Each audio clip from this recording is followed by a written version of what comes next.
Welcome back to the First, the Last, the Nerdom, the podcast where we dig deep into the worlds of genre film, fandom, and pop culture, one obsession at a time. We're continuing our theme series, Movies That End in World.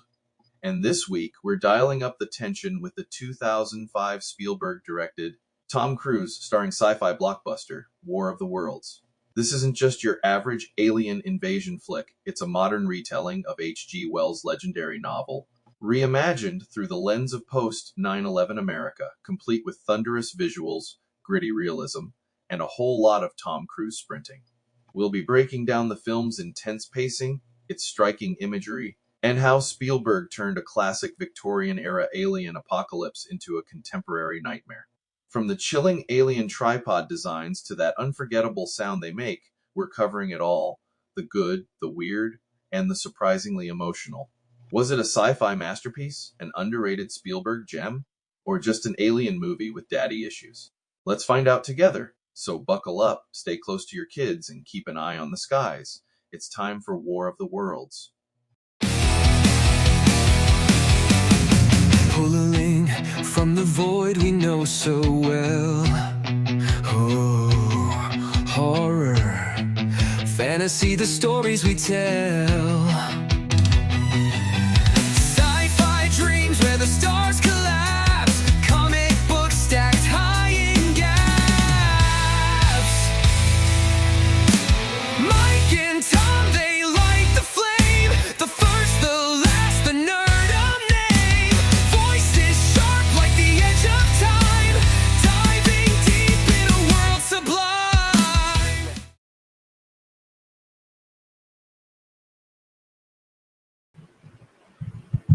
Hey.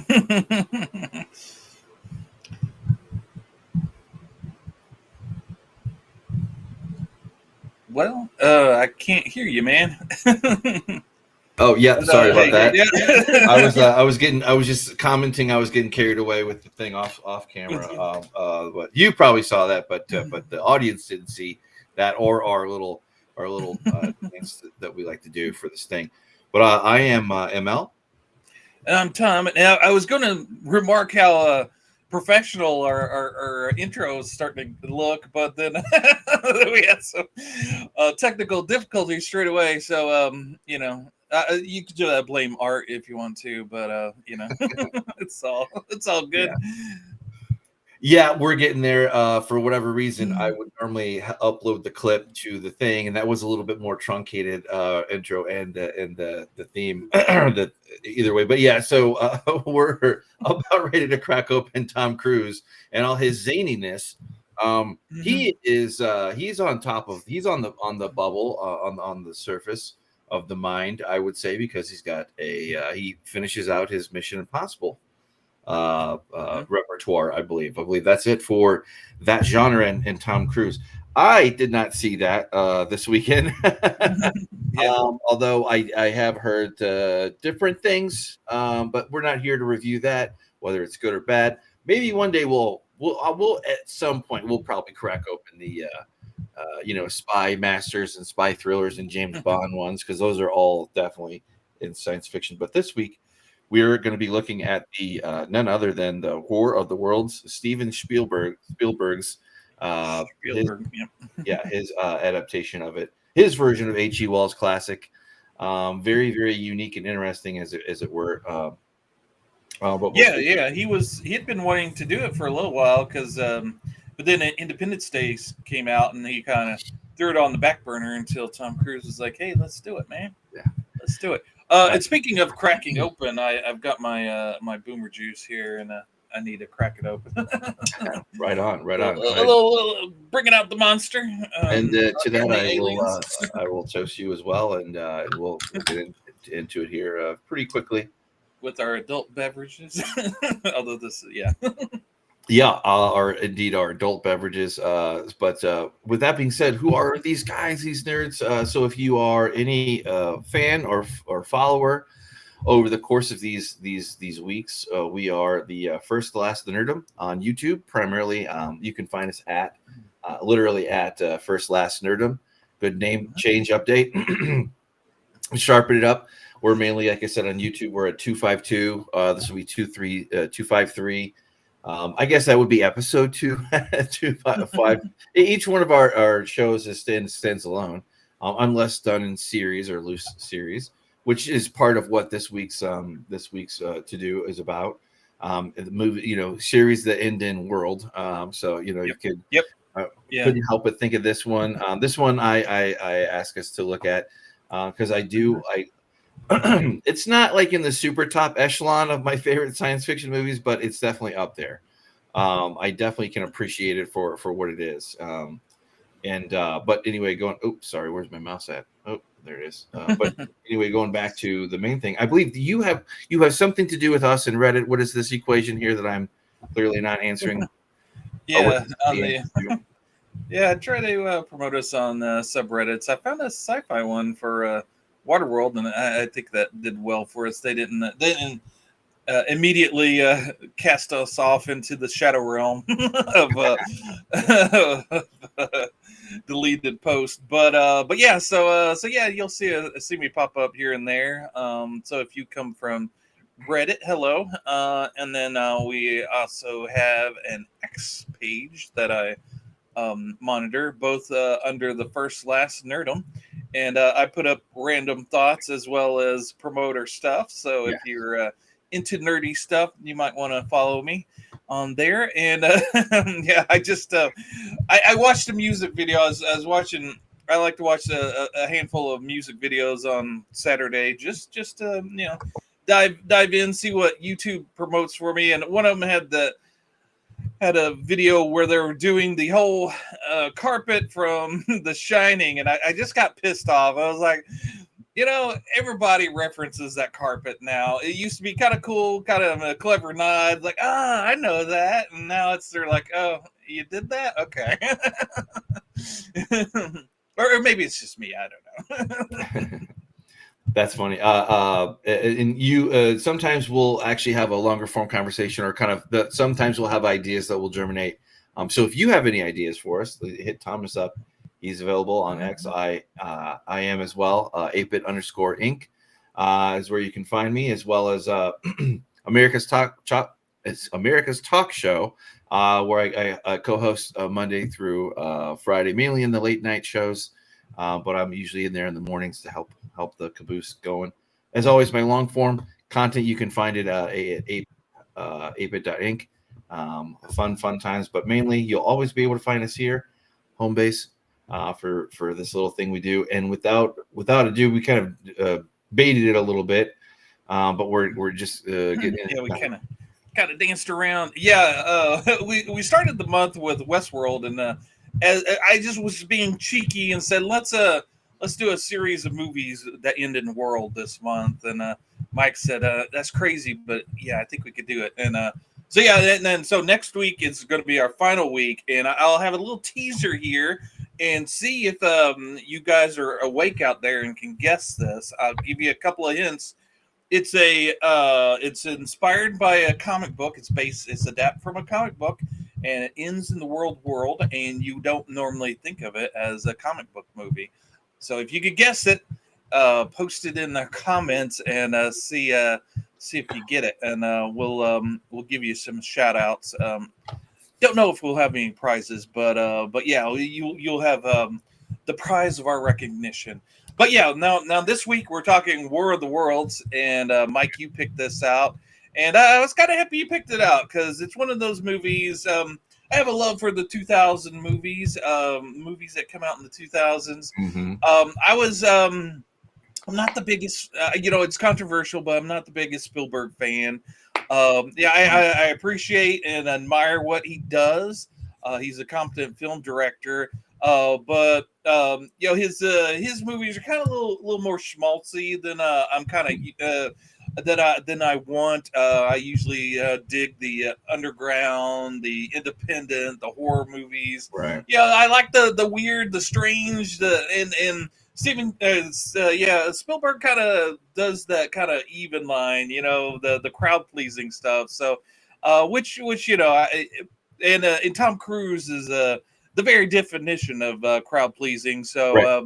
I'm not the biggest Cruise fan either. So I was kind of hesitant about seeing this movie, but I heard a big buzz about it at the time, and I didn't see it in the theater. I picked it up on DVD, and I watched it. And I was very, very taken with it originally when I watched it. I was like, wow, this is a horror movie, a sci-fi horror movie that I can really dig my teeth into, and I really enjoyed it the first time. So I was happy to revisit it. I hadn't seen it since then, so I was glad you picked it. Yeah, I was too, obviously, but and I don't necessarily disagree with you on Steven on his work. He he absolutely is a Godzilla monster legend of filmmaking, and I would say probably in a period between like the 80s and maybe the early 90s. Maybe you extend that or subtract it 5 years, depending upon who and what you are. But no doubt that has dominated the landscape and gave us very unique kind of very much cultural touchstones, as much as movies can get up there to be just up there with all the greats, right? So but after a period of time, you're right, I think that I kind of there's an over the hill one, and then it's not necessarily the worst, but it's also not necessarily the best work either. It's kind of like this this long slide down, which is not, it's not taking away anything from him and his filmmaking. It's just that you kind of have to go in there. So and just like you were saying, smack dab in the middle of the double aughts, like the OOs, as it were, like right there. You post 9/11 world, not quite smartphone type world. You have these things that work. They're on the cusp, yeah. It's very much an adventure trope for sure. Right off the bat, it does it very well. I was happy when I saw this. This is a movie that I've always kind of liked. like I said, not in the top list. But it doesn't need to be, because it's a fun time to like watch this. So I can fondly remember rewatching this at different periods. Yeah, and Spielberg during the 2000s, it was an interesting time for him because he was kind of venturing heavy into sci-fi. Because before this, they did Minority Report, yes. and then a few years later after this, he did AI, which was quite interesting. And also, I think it may be my favorite time for Spielberg now to think about it, because I did enjoy Minority Report, and Munich was a killer movie. I love that movie. And then, like I said, War of the Worlds. So I guess that's probably like the the biggest time for me. Yeah. Yeah, that's not what I want. I want a director. Thank you. Yeah, they always IMDb always defaults to the one you don't want. Yeah. And that is my own fault, because if I was a whiz using IMDb, if there was money on me using IMDb, you would damn sure know I would know what I was doing. Yeah, well, if you were an expert in IMDb, you would probably say actually a lot, and that'd be a little bit more annoying. But yeah, and Catch Me If You Can as well. Like I said, he just kind of like, that was probably a tear, like where he just was a giant, for a long time. And I agree, up through I believe Lincoln was. I didn't see Lincoln. I didn't see that version, but I did see that. I've heard it was good. Yeah, it was good. Yep. Well, Minority. Yeah, I was going to say AI. Very, very unique story. That story is one that is going to kind of always be evergreen, especially when you talk about now. So, like, that's kind of fun. But that's kind of the storytelling that you get with this. But that big sore spot of the Indiana Jones' the Crystal Skull, we just kind of skipped over that one. Yeah. That does exist. But I had to be a dick and bring it up. Sorry. Yeah, that does exist. But the thing is, it's always out there. You can always skip over it in the pantheon of things. But I was going to say with War of the Worlds, like. It's not as solid as a normal Spielberg movie. Like it's a little bit mushy in some parts, which leave it kind of here floaty a little bit, but it still works for what you're getting. You're getting a horror filled ride, I would say. Well, that you kind of see Right. unfolding as it happens, kind of this Yeah. catching the wave of momentum of action and what these poor characters are caught up in. Yeah, I don't know if it fulfills all of its promises as far as the emotional beats, but as far as action beats, it kills it, man. This if again, I keep going back. There's something about action movies from the 90s and 2000s. If done right, they're actually much better than movies nowadays because Oh yeah.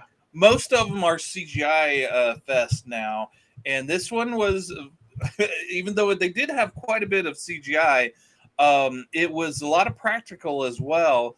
One of the scenes I was kind of, and then okay, let's we always skip over what the movie's about, just so you know, it's about an alien invasion based off of H.G. Wells's novel. Have you read the book?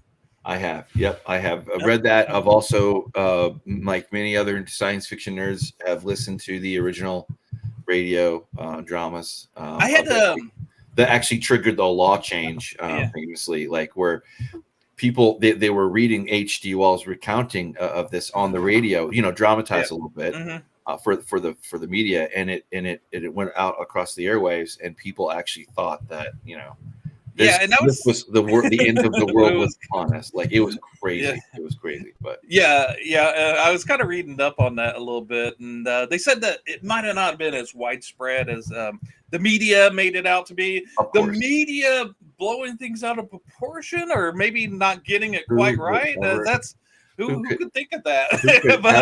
ever imagine media to hyperinflate something, a complete non-issue. But yeah, but it got me on and then we'll dive deep into the movie here. But just as a kind of an aside, Orson Welles was behind the whole radio play, and I had to, you kind of speculate. You go, what if Orson Welles was born nowadays? Would he be doing prank videos on TikTok? What would have been his outlet nowadays? Would he have been one of the Jackass guys, or he obviously was kind of infatuated with kind of pranks there with the radio play. So just sort of my speculations, but it's fun to play with that. But so it's based off of the book. I haven't read the book. Actually, after watching the movie and reading about how much the movie was kind of based off of the book, and some of the things in the book, I was kind of tempted to read it, but my to be read pile is so high that getting around to reading it, you have to kind of move things around. But this movie kind of sets up Tom Cruise as the dad. I forget his name. Ray. Fair. Ray Fair. And the Fair family. Yeah, the which instantly gets me, because of it's dad hero flick, which is always like a fun trope to dive into. I suppose we might as well mention Dakota Fanning. This is like one of her thing, I believe that some people maybe on the more negative side didn't quite like maybe they felt like this was 2 hours of her screaming. I don't know. I didn't feel that way. I certainly enjoyed it. What do you expect from a kid? This movie was. I think they were trying to make it. Obviously it's a big overblown action movie, but but it's also, I think they were trying to be a little bit more realistic in how people react. They one of the jokes is that Tom Cruise is always sprinting or running. We mentioned that in the opening thing, but I mean, what else are you gonna do? You're gonna run like heck. He's also kind of like a down and out type dad, I guess. Trying to just kind of like you kind of get that sense that life maybe is a little bit closer to the edge than it should be. He has that practical to keep. Yeah. Oh, go ahead. Yeah. Oh, I was going to say that. Yeah, he kind of has that physical know-how to kind of fix things, and you could tell that maybe in his earlier years he might have been more kind of a hero type, to get in there and kind of fix things. And he's sort of like the guy everybody knows in the neighborhood that probably can fix something. Maybe knows a little bit more than the mechanic guy does, about fixing cars. And he's just kind of the guy that you would rely on. But he's gone through a divorce.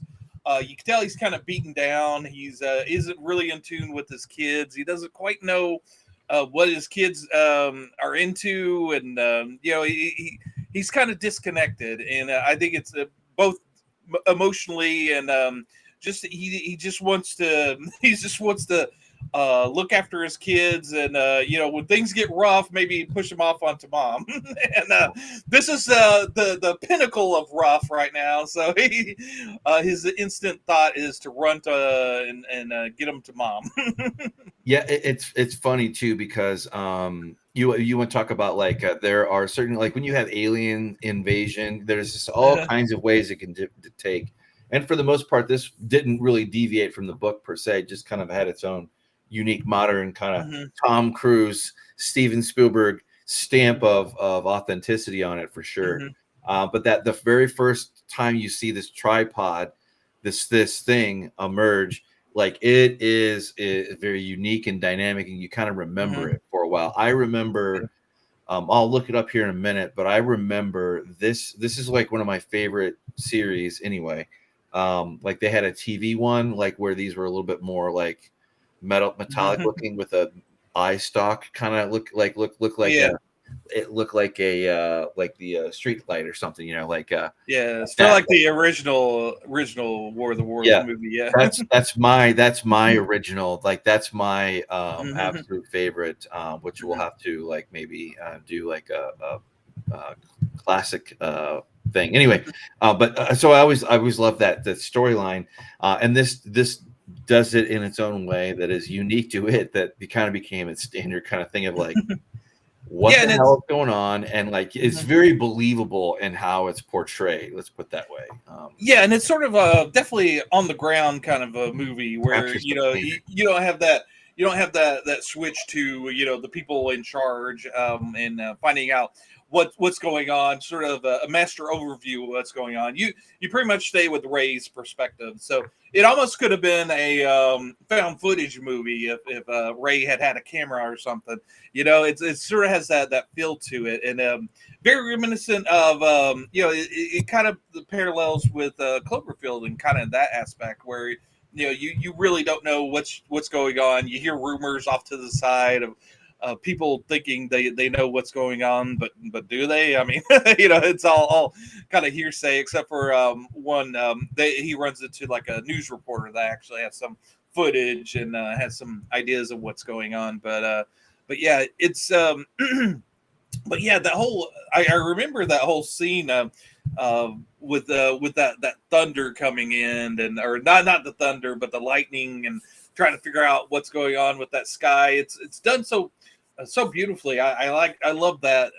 It's one of those movies that I kind of wish I'd seen it on the big screen. It's one of those movies that are just spectacular to look at, and there's one big action set piece after another, and they're all unique and different, and well shot, well directed.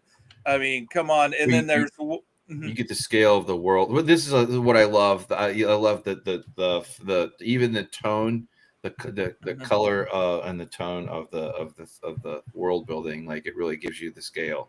Yeah, and if you got a director with a great story to go behind it and have ideas, the action can become something more than just explosions. Yeah, a lot of the Marvel movies nowadays it's just a bunch of explosions and guys jumping around and no real thought to how to orchestrate the scene and make it dynamic and make it interesting and really make you invested in what the action is. It's just a bunch of guys jumping around, but yeah, not that there's anything wrong with that, but yeah, this movie's a little bit more. And there's a scene where they get to the mother's house, which the mother and the new husband have left, and so they're by themselves. And they go into the basement, and there's a big explosion. They don't know what's going on. They hide into the bricked up area of the basement. And in the morning, Tom Cruise comes out, and this big plane have crashed, and it's such a wonderful. The destruction is almost kind of morbidly beautiful, in its construction. And you don't expect a whole airliner to be out there on the doorstep. Just the neighborhood is gone. Like just the world as you know it is gone. Like that's like it's a very good off-screen way of setting the tone. From what you get to like this very, you're like, oh wow, I guess we really are in the dystopian now. And or something else, And you go, okay, well that's you start looking at it and you immediately think CGI, but no, they actually got a plane, a disused plane, and kind of broke it up in sections and built the houses around it, and that's that's amazing how they constructed that. And just for that scene it's just amazing. Really pays off. That's a definite wow moment in the whole movie. But yeah, and there's lots of scenes like that in this, and it's not your average action movie, because you expect big sci-fi epic action horror. You got Tom Cruise running around. You think he's going to be saving the day here and there, but really he's not. He's just trying to survive and get by. That's what I love about this too, is because you do get a real roller coaster ride of just have to, you got to keep going forward, and it knows how to doll up the seriousness out very well. I will say that, for the pacing, and it's not like all on top of each other inside 5 minutes. You know what I mean? It's actually building up to a story, all the way up to, and it does the suspense very, very well too. If you are watching this, you can see the prelude to the scene that comes in here, that kind of foreshadows a confrontation that will inevitably occur. But just dad being dad kind of thing, he's not like this, just hero or whatever. He's just doing when he's pushed to that point, he's gonna react and do what he has to do. But yeah, his the interesting dynamic is between him and his son, who's a teenager, and the son is very much wanting to get into the action. He wants to, instead of running away from destruction, he wants to run towards it and to help. And there's that struggle between dad wanting to save him and protect him, and him wanting to do something, to make him, kind of prove himself. And there's a scene where they're on a boat, which is, I think, totally stupid for them to get on the boat, but whatever. Bad judgment. Right. They get on the boat, and there's some people that are trying to climb on before they leave, and they're stuck on the side of the boat, and they may fall off, and so the son runs up and starts helping them.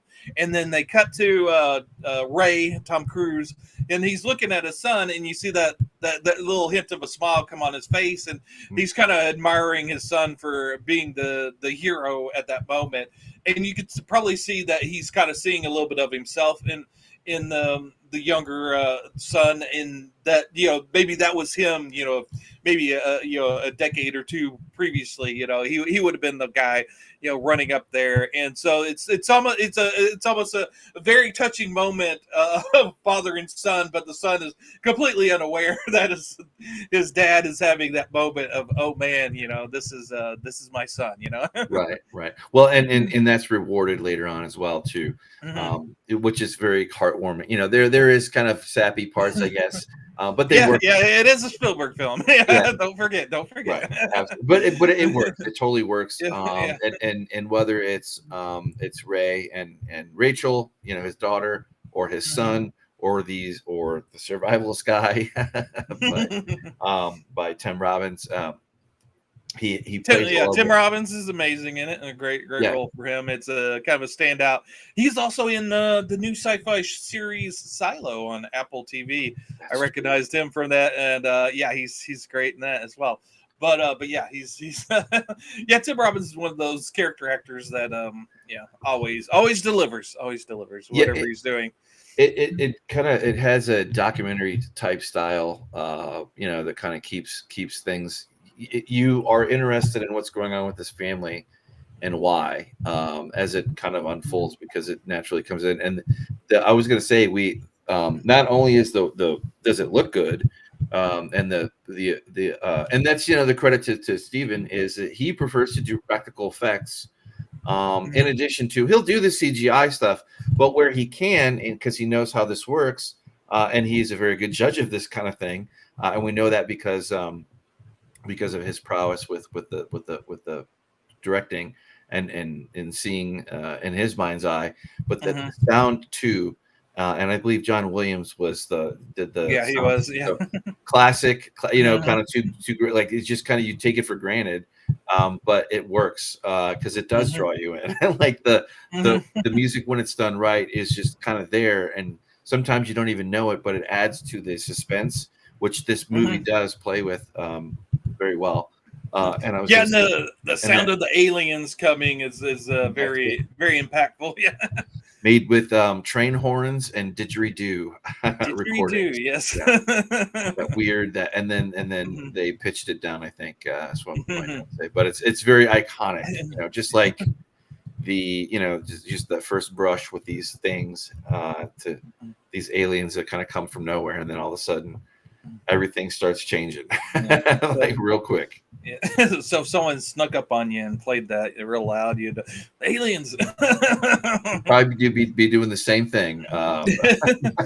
You'd be out the door running, right? Right. Absolutely, yeah. Yeah, I was kind of taking it. Well, the whole. All right, so when the aliens hit and they jump down in the pods into the spacecraft that's probably been there for millions of years, they kind of shut off all the electronics or some of the electronics. It seems kind of a hodgepodge of various things, Yeah, kind of just generally speaking, like you kind of were. It flirted with the EMP type thing, but we weren't quite sure all the way or whatever, because it's also, oh, by the way, the world's also kind of tipped upside down too, like all at once. Yeah, and it was kind of interesting. Well, until I realized that they probably got shut off as well, as there's that scene where they first appear, and I see some guy with a camcorder coming out. And I was like, oh yeah, I guess nowadays they'd all have their phones out, but yeah, I was like, oh, that probably got shut off with the EMP. So right. That's probably all he had was the little camcorder. But it was nice to see the little camcorder come out. Yeah, well, but it still works for the era and the time for the most part, and you kind of you learn about the world through their actions and how they interact with it and how it interacts with them, also. So like there's also kind of a little bit of not just we have to watch out for the aliens, but we got to watch out for each other too, which is probably a little bit more plays more of a minor role in this, but it's still there. It still counts. I was going to say too, that help. But out. Yeah, and I like how Ray, he has sort of a survival instinct. He kind of sometimes he's very smart about things, and then sometimes he's kind of dumb. It's like where are the aliens kind of grouping where a bunch of people are? So is it really smart that he stays to the roads and the main roads and goes to these large populated areas? It's kind of like maybe not, but yeah, it makes it more, I guess, realistic, because he doesn't know. He doesn't know what to do in these situations. This is his first alien invasion. Maybe on his second and third he'll be a little bit smarter, but like you said, it's very I've directly not called him a hero or a hero type, but like in some ways he's more unheroic, with just how it unfolds. with the audience and what you get to, like a normal alien invasion's not, no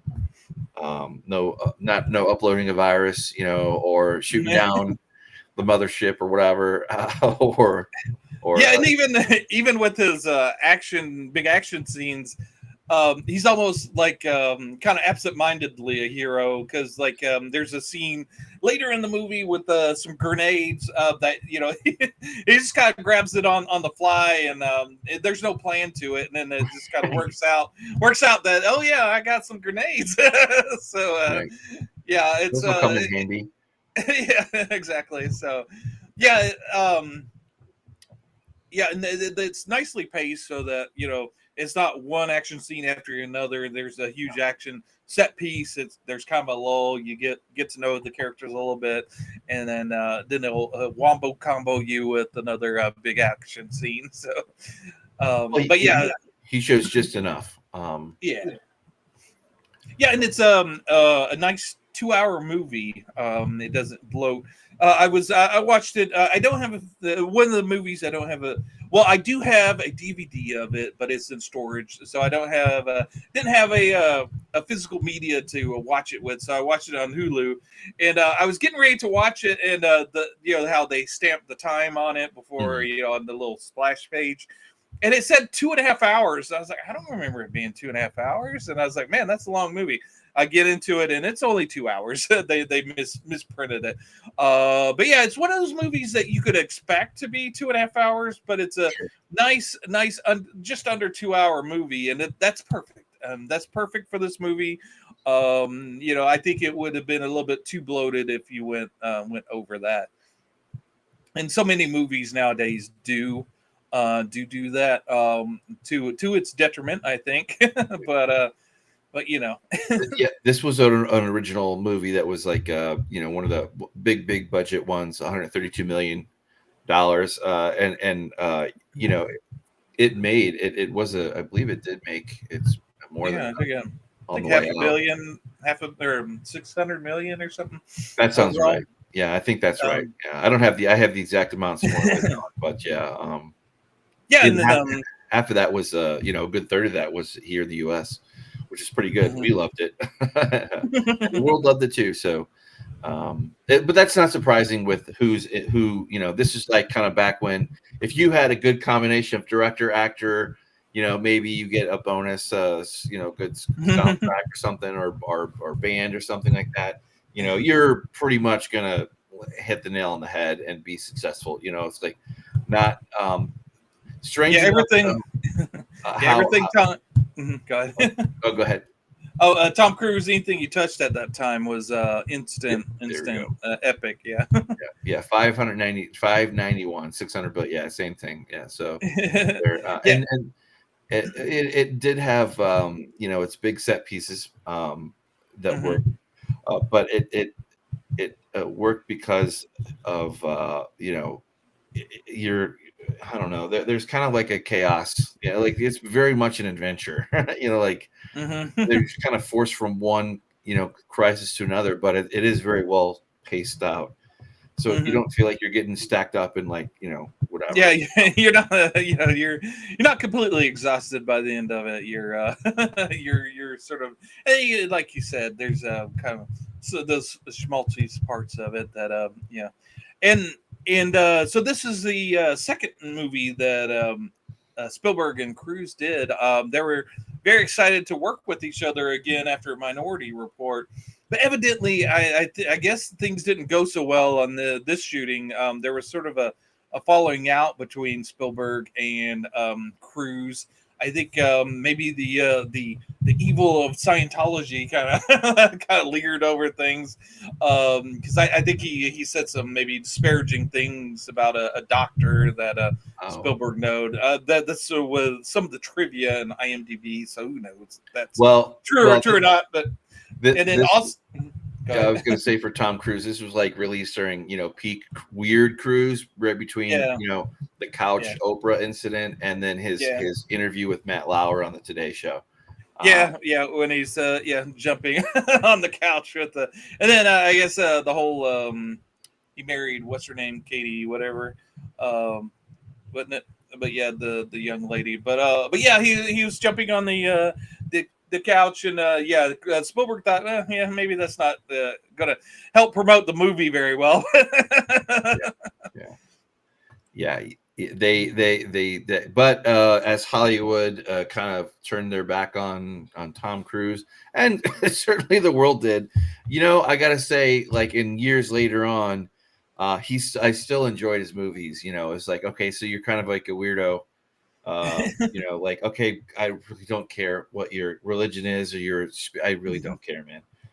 We all got to live on this planet, so you got to live on it your way. I'll live on it my way. But he is a consummate actor, and he went on to do, like the really good ones that we've actually covered before. We covered Oblivion. I always enjoyed that. That's kind of how I'm with this one. I just enjoy it, and that's certainly true of a couple of the Fallout, or excuse me, the Mission Impossible. Yeah, yeah, that no, was I think. really good, like in the '90s, like Mhm. or OOs, just really good cinema, like that we'll never see again. Mhm. Yeah, and I think there was sort of a patching of the ways with Spielberg and Cruise just a few years ago when I think Top Gun Maverick came out. I think they were seen hanging out together. So yeah, and Spielberg is complimenting him over being able to do a movie like Maverick during COVID and all that stuff. So yeah, the very very good action movie. Like I said, it's probably not it's not in any of my top 10 lists, but yeah, very very solid movie that I enjoy. But yeah, the Tom Cruise's films. Yeah, I'm not.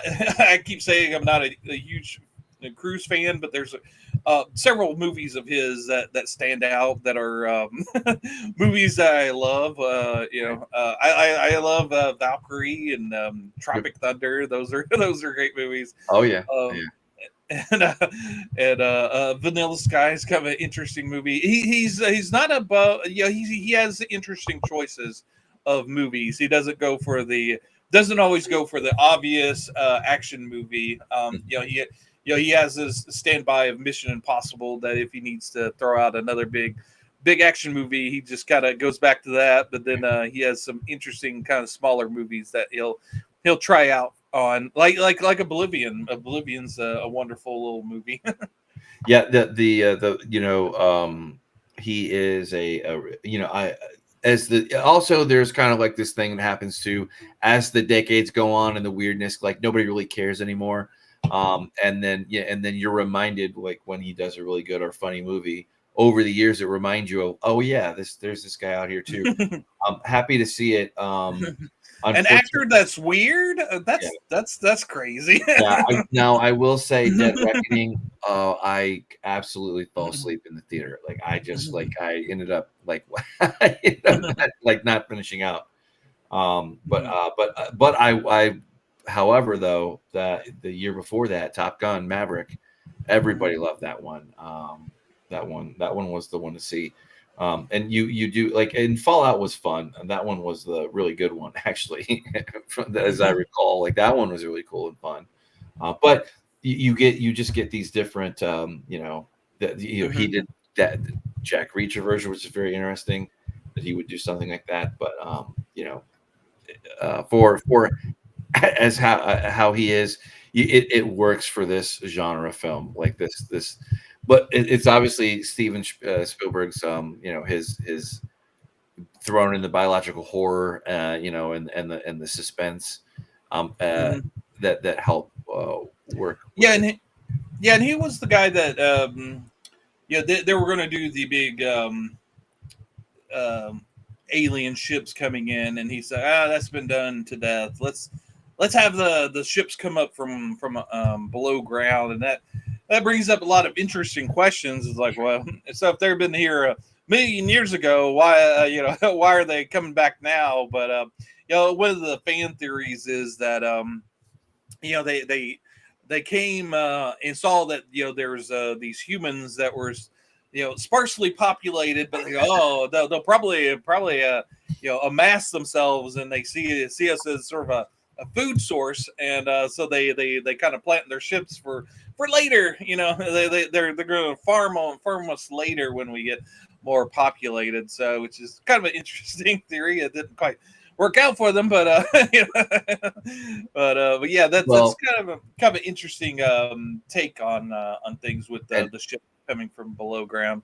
Yeah, that is it does take its kind of a counter way that you don't really spend too much time thinking about it. Let's put it that way, or you shouldn't. But if you do, it's also kind of nerve wracking. Like I said, with this, oh, well, we're the food. Here's like these processed humans that are spraying this gunk everywhere or spread this gunk everywhere, or whatever. And it's just them, literally eating us, trying to take over. And you only see the aliens themselves a couple of times, which they're interestingly designed. There's sort of like a rule of threes. I think they have 3 arms and 3 fingers, and looks like 1 foot that they have. There's a scene where they kind of look around the basement, and one of them kind of gets kind of captivated by a bicycle and kind of spins the wheel. And I guess I was reading that's sort of kind of taken from the book, where the guy in the book kind of speculates on, maybe these aliens in their world, they kind of skip the evolutionary wheel that they kind of just bypass. So the wheel is kind of an odd thing for them, that they're kind of captivated and kind of it's like, what is this thing? This wheel. Yeah, absolutely. Yeah, the generic gray kind of creatures that your imagination can fill in just as much as what you see on screen for what they bring in. You kind of like these things, but of course they also have that ray beam or a death beam or whatever. And he wanted, from what I read, Spielberg wanted this to be kid friendly. That within reason, right? Yeah, within reason. The movies that he grew up on, kids could watch, and I think he's very aware, conscious of doing things that can appeal. He does do adult movies, but not those adult movies, but geared towards adults, like Munich and things like that. But to make movies that appeal to kids and that they could watch them without being overwhelmed by the violence. And so he made sure that that when they get vaporized, they got vaporized, and it wasn't blood and guts and gore everywhere, right. So that they could enjoy it as well, which I appreciate. And it was you could tell the presence of 9/11 was very, very present in this movie, even though it's not explicitly, kind of shown out. But that whole opening scene with the aliens attacking, very reminiscent of 9/11, especially with the when they vaporize the people, they'd go into ash, and and the Ray character, when he gets home, he's covered in ash, and he has to wash it off, and that's very reminiscent of the scenes you see of people during 9/11 having just covered in ash. It kind of triggers those emotions for those people that kind of went through it, and either there or on watching it on television.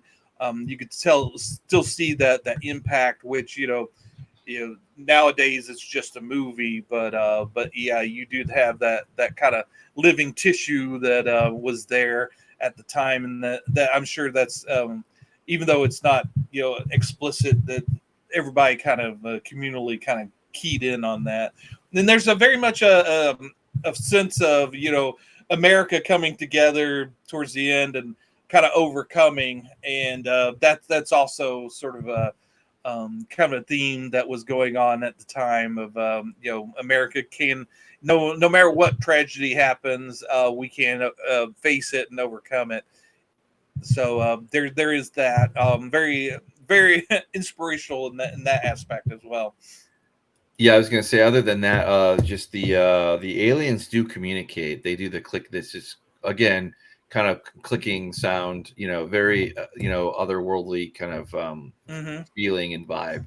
And of course that the red, like as it's creepy vine proto alien form, whatever the hell it is. Because you're not going to be professor microscope looking at it, otherwise it'll get you. And it's But one of those movies that had the Morgan Freeman narration, where he's the authority. it's so I, funny. It works just about with any kind of. You probably put him on the front or the back end of any movie, and it would just work. But yeah, this isn't quite Independence Day. Will Smith. Rah rah. It's more of like a traumatic survival run. Roller coaster. Adventure. I guess I don't know, or Odyssey. Maybe I don't know. Maybe that. Yeah, you kind of half expected that meme to show up where Morgan Freeman would break in and go, and at that moment he knew he'd fucked up. Exactly. Yeah, you do get a little sappiness here and there when the people do come together, and there is kind of a payoff too, of like, hey. Of course, if you're familiar, we're kind of get up to the point now, like at the end of the show, like where we're probably close to the end of the beginning, obviously. But H.G. Wells, very classic story. We're not going to necessarily ruin it so much as like it's just so well known. Like where it does kind of like things are like, I guess things are going to be okay. Like I mean, with a lot of damage, obviously, but. Yeah, I think people that kind of blame this movie for the classic Spielberg ending, where it's kind of a happy ending. The book ended that way as well, as I read. That through all the thing, he thought his wife was dead, and he ends up, back to his home, and his wife is okay. So. Right. So it's it's kind of baked into the story. So, Right. but yeah, another banger movie that you picked out for us, Mike. So Sure. I appreciate you bringing this to our attention. Was there anything else that little tidbits that you wanted to throw at us for this movie? Other than it's just a fun weekend kind of romp. Maybe a lesser night where you haven't seen something in a minute. It's probably never going to make the front of the house list. But in certain subgenres of the period and the time, coming from the '90s and continuing on with that, when they knew how to make them. If you want to get on your front lawn and yell at the kids, Or yell at the skies. yeah, yell at the skies, yeah. These godforsaken aliens. But no, it's just a fun ride, and it's just fun. And Tom Cruise, shows up just as he is. There's not much depth to his character. He doesn't. There's a Tom Cruise gravitas. Certainly that he brings every role, but it's not necessarily his most defining or deep role for that. But he does play it pretty. Absolutely. It matches up more than it doesn't. And I only say that earlier in the show, certain parts literally get mushy. Like when they're walking around, it gets mushy. And then, kind of the plot thins out a little bit. But you're right back on track. Even in those kind of soft, quiet, maybe more soft moments that aren't quite as hard boiled as they should be. It's still, you don't notice it too much. I'll put it that way. And by the time you notice it, you're already on to the good one, to the good part of the scene, or the good part of the story. But one I would encourage folks to go check out themselves. But I think that's about all I had to add. Yeah, those of you that haven't seen this, I know we skew towards the older audience, so at least they're probably familiar with it. But if you're a younger audience member and hadn't heard of this movie, or at this point it's 20 years old, that's hard to think about, but I think of it as a newer movie, but no, it's 20 damn years old. So yeah, if you hadn't heard of it, definitely check it out if you're into sci-fi action movies. Definitely check it out. You won't be definitely won't be disappointed. It's very solidly done. Maybe it doesn't quite have the things that push it over to best of all times, but yeah, it's a very solid movie. 7 or 8. I think it's a little bit higher than a 6.5 that IMDb kind of aggregated, but yeah, there you go. It's War of the Worlds. We put the first to last Nerdom stamp of approval on it. Absolutely, yeah. And while I get ready here to play us out, I will say the next. Did you want to follow up with the audience there on the bona fides that you mentioned before for next week? Oh, next week I'll let them guess in the comments. Okay. So yeah, again, it's based off of a comic book, and not one. And it ends in world. So if you can guess it, no superheroes are in the movie though. So if that may be a hint, maybe a little bit too much for some people, maybe not enough for others. But yeah, if you could guess it, let us know, and we'll let you know if you're right. Absolutely. All right, I have our scene here, and I'm gonna get my.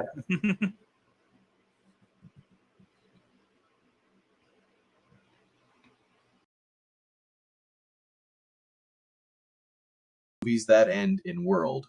And this week, 2005's War of the Worlds, average telling of H.G. Wells' 11 America, complete with thunderous visual tripod designs to that issues.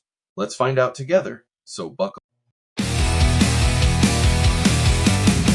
Pulling from the void we know so well. Oh, horror, fantasy, the stories we tell.